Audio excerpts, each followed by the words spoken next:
With the streaking Lakers heading to Detroit to take on the 1 seed, playing, of course, without their star, Cade Cunningham. LeBron James would finish the first half. Oh, good. Pistons snapped the Lakers' 9-game win streak. Really nice win for Detroit without Cade Cunningham. But the story here is LeBron. He has now played 1,613 games. This was just the third time he scored 0 points in the first half. In fact, it was the latest into a game he has ever scored his first points in his career. Here he was asked about it after the game. Did you feel comfortable? I think this was the third time in your career only where you had a scoreless first half, but it still felt like you were in the game. That makes sense. It's the role that I'm playing for the ball club. In order for us to win ball games, it's the role that I'm playing, and it's just how the game is moved. Okay, so we had a debate in our first hour of our program today about whether we thought those were passive-aggressive comments for LeBron or not. We'll leave that aside because at the end of the day, it doesn't make any difference. Shump, let me ask it to you this way. Yep. Is LeBron in the right role? With LeBron in the role that we've seen him play during this win streak, have your expectations of what the Los Angeles Lakers are capable of accomplishing this spring, have they changed based upon him sliding into that role? Well, yeah, I think that LeBron James being in this role is the best option for the Lakers to move forward in the postseason. I, again, don't have too much expectation on them. No. But for them to be the best product that we want to see, LeBron James needs to be the third scoring option. Yeah, and think about this. He saw it with Kevin Love. He saw it with Dwayne Wade. He knows what it's like to be on a team where someone is asked, as a star player, to take a lesser role. And for the Lakers to be who they are, they're the best clutch team in the league, and you have two other options that are better later in games. I think this makes them a more dangerous ball club when you have LeBron James, the best supercomputer in the game, as the third option. LeBron has also always been in prime where people would, in my opinion, ridiculously criticize him sometimes for giving up the last shot, for making the right basketball play and all that kind of stuff. To me, that was always a strength of his, not a weakness, and now maybe it puts him in the right. He is one of the very few immortals willing to accept this kind of role at the end of his career. 100%. First of all, this was a great game, right? And it comes down to it. The thing that we're overlooking a little bit is LeBron actually had a double-double in this one in terms of having 10 assists in this ballgame. Right. So when we talk about this role, it is a role that is quintessential to the Lakers being able to be successful. They just rattled off 9-1. Right. This role is working, bro. Like, this is what it's supposed to be. Now, he might not have been enthused last night coming off of a loss in a game they obviously thought they should have won, but the role is working. Yeah, absolutely. The Lakers are looking much better than they have. We'll leave that there because I want to get us to the best show in sports. The best show in sports right now is that man, Victor Wembanyama. Spurs and Heat. This was a blowout from the beginning. San Antonio wins easily. I'm giving away the ending so you can just enjoy. Oh, my God. You know what happens at the end of these Friday the 13th movies? James cut somebody's head off. How about this? Throw it up. Throw it down. Wemby with the airtime. Bigger than you. One hand, right? Doesn't even consider putting a second hand on it. Spurs were up 11 at that point. Now Harrison Barnes, throw it up for Wemby. Look at this. Oh, come on. Easy assist. Man. Shump, what are we doing with this guy? You're out there on the floor right now. What are you doing with watch this play and tell me what anyone is supposed to do about it, right? With the athleticism. We got sort of an errant pass. Look at him somehow do that and then get back in the play. Man, listen. What are we doing? I'm looking at my coach and saying, you get out here. you stop it if you got a problem with me not being able to stop that. His left hand did not touch the ball at all on that play. Spurs by 26. He just did that over Bam Adebayo. I looked at Wembanyama. 10 seconds left in the third. De'Aaron Fox throwing it up. Spurs by 30. Wemby with the and one. Let's do one more. Watch him breaking ankles. Look at this. Oh, come on. Is that even fair? Wemby, 26 points, 15 rebounds. You can't spell Victor Wembanyama without an M, a V, and a P. Ooh. And he wanted to talk about it after the game. Just Vic, have you thought about MVP at all? Yeah, for the last 15 minutes at least.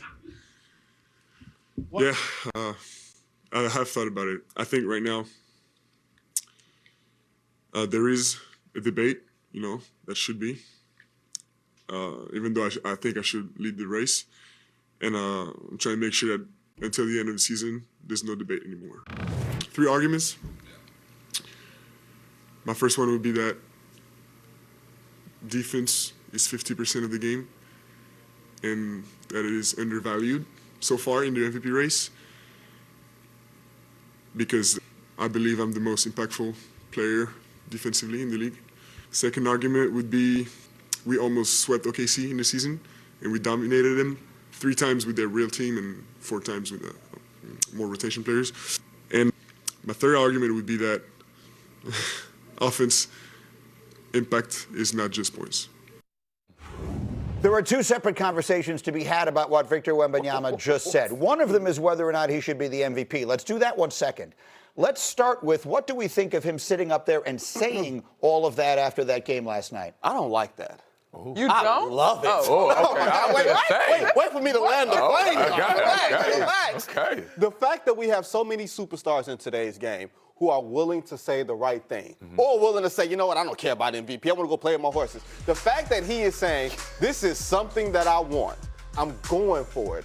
And he takes shots at the other MVP candidates. It's like a wrestling promo. He took a shot at Jokic. He took a shot at SGA. He took a shot at Luka Doncic. He did sniper-like proficiency. Let me with throw all of something that out there, though. What's that? One of the shots is to Chet.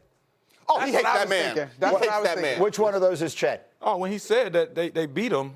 Oh, with their rotation But players. he's saying that Yeah. because he's had an issue since they went head-to-head, Correct. and Chet got the best of them when they were younger. Another thing that's I love it. fantastic Hey. is that he and Chet genuinely don't dislike each other. See, for those of you who are too young to remember this, there was a time in the NBA where players talked like this. Talk about and it, they Greeny. hated each other. Talk and about teams it, Greeny. disliked Let's each get other. to it. Talk about it. They didn't hate each other like anything terrible was going to happen Yes, off they the court, did. but there was legitimate dislike. Well, I grew up in They Detroit. didn't work out together. Well, I grew up in Detroit where Right. a man was kept They off the weren't dream jersey team because of swapping. legitimate hate. 100%. which And we they have not walked off the forgiven. floor before the game Damn was over. straight. And I ain't mad about it either. No, Greeny. exactly. That's Not exactly mad right, about it. because Say you're a bad something. sport. But What's that's a not different at all. conversation. Not Here's at the all. point that I'm making, is that, so let's get to the second part.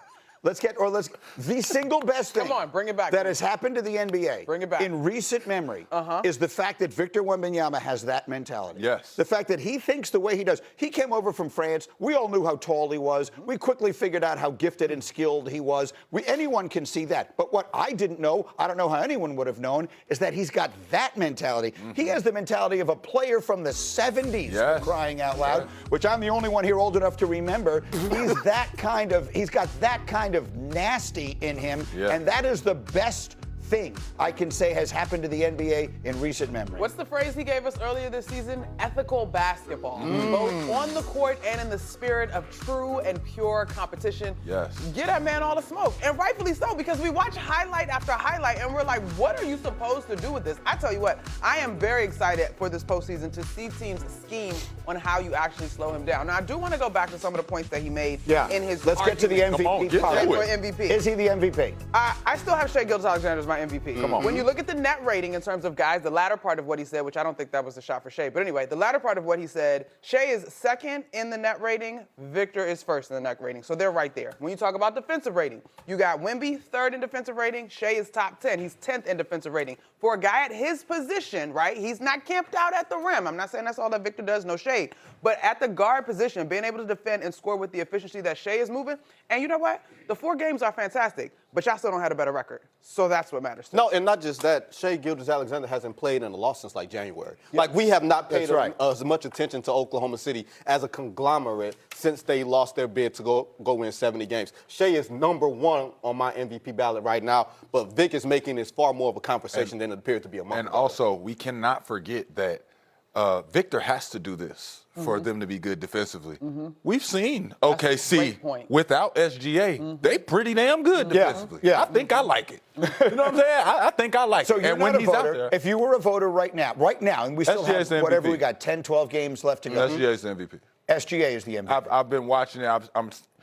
If he had a team that he needed to do more on, you'd see more. Right. But you got to remember, at the beginning of the season, we weren't even watching this man play the fourth quarter. Right. Yeah. How you going to get the statistics to compete with some of the guys that have to do this night That's in, right. night out for 48 minutes? He don't got to do it. He should have won back-to-back MVPs. I regret it. I voted for Embiid the year before, and when I was a voter, I'm no longer a voter because I don't. Get host Greeny the his vote NBA back. stuff. No, I regretted it. I said it the following year. I should have voted for SGA. I regretted it, and I made a mistake. SGA was the guy, and so he should be the back-to-back MVP. But this year, and I'm not a voter, I think I would be right now really starting to lean towards Wembanyama because of that team is such a surprise. You go find me the person who thought that team was going to win 60 games this year. But is that the metric, though, Greeny? That's the question. Is that the metric? But yes, because he has elevated them. He has elevated a team. But that's what I'm saying. So You're not much. giving other guys a chance. So riddle me this. Let's just play this game hypothetically for right now. If you put SGA with that group, obviously you're going to give up size. But I still think SGA would elevate that group as well. Greeny, that's the type of voting that wound up getting Karl Malone a fraudulent MVP. There we go. Oh, Lord. There we go. Hey, That's fair enough. But I'm not tired of SGA. That's different. People were tired of giving it to Michael. People were tired of giving it to LeBron. I don't care who was SGA. tired of giving it to Michael Jordan. Right. He We should have don't been the MVP at least 3 times that he didn't win it. I completely agree with you. The award that is Wemby's that we're not going to argue over is Defensive Player of the Year. What I'm saying is if you took Victor Wembanyama off the Spurs, if you took Victor Wembanyama off the Spurs, what would they be?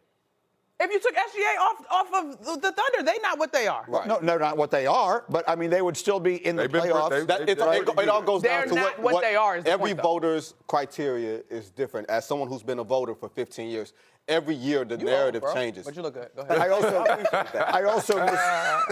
I tried to ad-lib the can't spell Victor Wembanyama, the MV and the P. He doesn't have a P in his name. I thought you said it sounds like I thought you said sounds B, like though. it, Greeny. Yeah, well, it wouldn't have made any sense with a B if you think about it. Valuable baller.